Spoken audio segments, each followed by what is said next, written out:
She told me, she's like, it's not an option. Like, it's a demand. That's what your job is. There are times where they would just take what they want. And these mothers don't know. And there's no way they would know.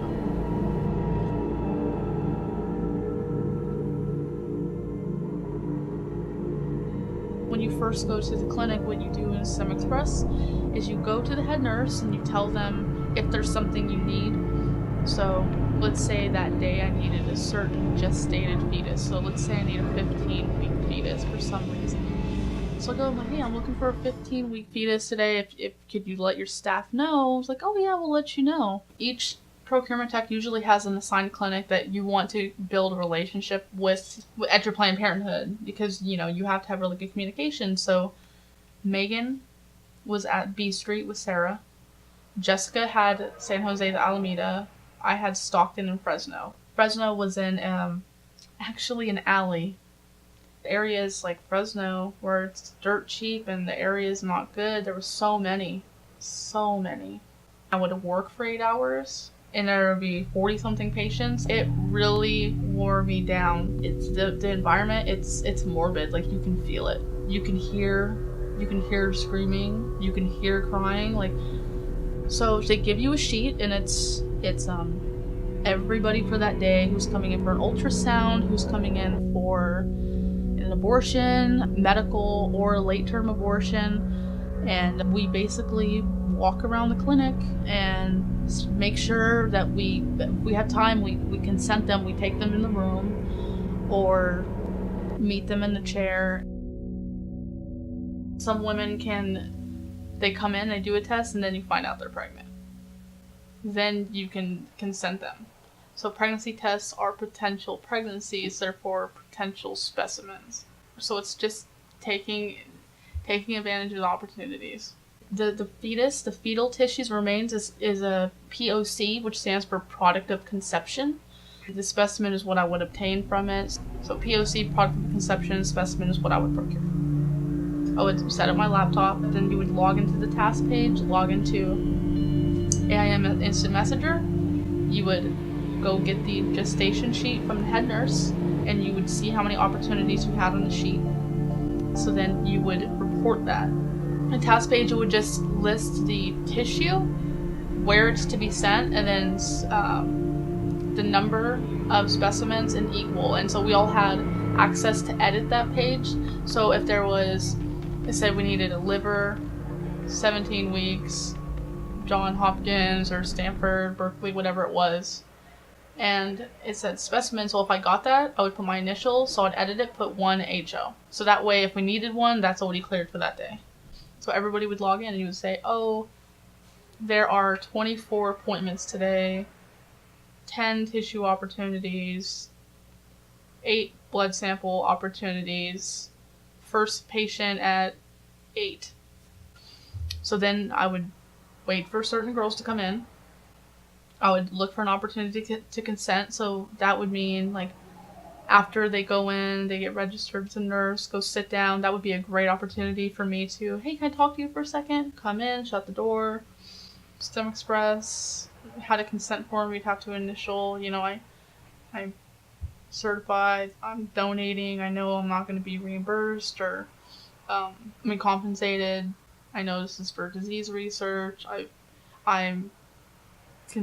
already consented that I am going to get an abortion. Yeah, no. That doesn't happen all the time. Some of these women don't know if they're going to get an abortion. Some they're not 100% they're going to get it done. Didn't know a lot about Dr. Berman, other than he worked for Planned Parenthood.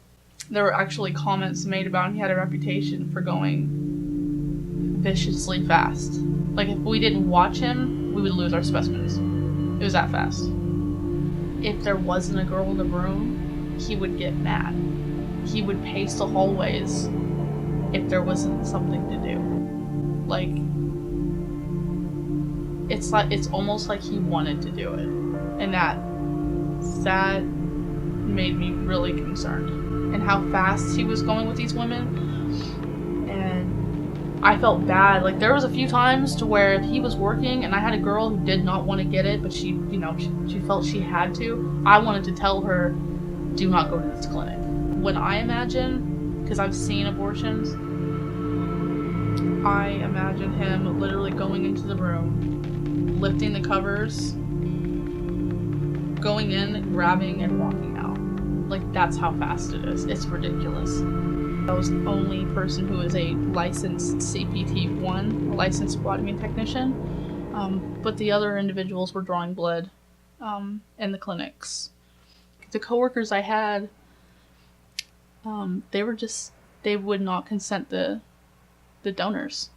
If there was a higher gestation and the technicians needed it, there were times where they would just take what they wanted.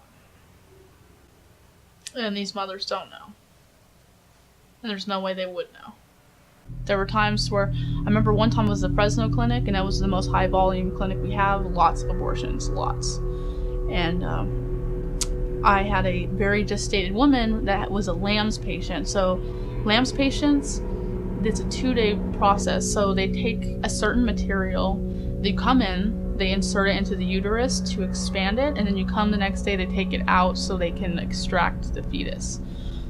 So I consented her, and she said no, and I'm fine with that. I'm not going to press anybody. I'm not gonna consent a girl who's throwing up from the abortion medication. That's not who I am. And she said no, and the next day, Jessica came, and she's like, oh, the high gestated girl, you have to get her, make sure you get her. I'm like, oh, I already consented her yesterday, she's not comfortable. And she looked at me like, okay, walked out, took her into the room, and she came back out and she was holding all these tubes. And all I said to her was, what did you say to her to get that blood? She's like, nothing. I'm like, so basically you just went in there and took her blood and you're gonna be taking her fetus without her knowing. So, yeah, I'm not, it's terrifying. Like, imagine if you were an abortion patient and someone was going in and stealing your baby's parts. And half of these women are already on edge as it is. You know, so it's terrible. The women I worked for were cold.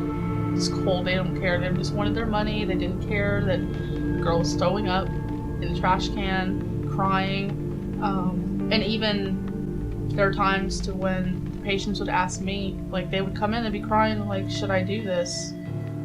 Should I be doing this? And from my personal view, I'm very pro-life, and I would tell them, like, run, like, go, like, you'll figure something out. You don't want to do this. Like, if you don't want to do this, go home. And I would get in trouble for that. I get in trouble. Jessica would say, why don't you consent her? Like, because she was crying and throwing up and she didn't even know if she wants to get it done. What'd you say to her? I told her if she wasn't comfortable with it, then I'm not gonna do anything. Well, that was an opportunity you just missed. Like, I'm not gonna tell a girl to kill her baby so I can get money. And that's what this company does. Straight up, that's what this company does. My job was to go there and get blood and tissue parts. Like, it wasn't presented as an option, really. From my boss, the words of Sarah, it's not. Like, she told me, she's like, it's not an option. Like, it's a demand. That's what your job is. I said, I'm not gonna push them over the edge when they're already on the edge. Like, there's a reason why they keep journals in the recovery room. Like, if abortion was a good thing, there wouldn't be so much emotional damage from it. End of story. I would take my sample, I'd put it in a tube, I would label it with a specimen sticker, I would take it back to the room, update the task page, put, 1 or 2, how many I got that day, and I'd fill out the paperwork on my computer, print it out at the lab, and that's what I would do all day. And then at the end of the day, I would put everything in a FedEx package, and I would have to drive to a FedEx and drop off the specimen. And the sad thing is people would ask what was in the box, and I didn't know what to say. Like, oh, there's dead baby parts in there.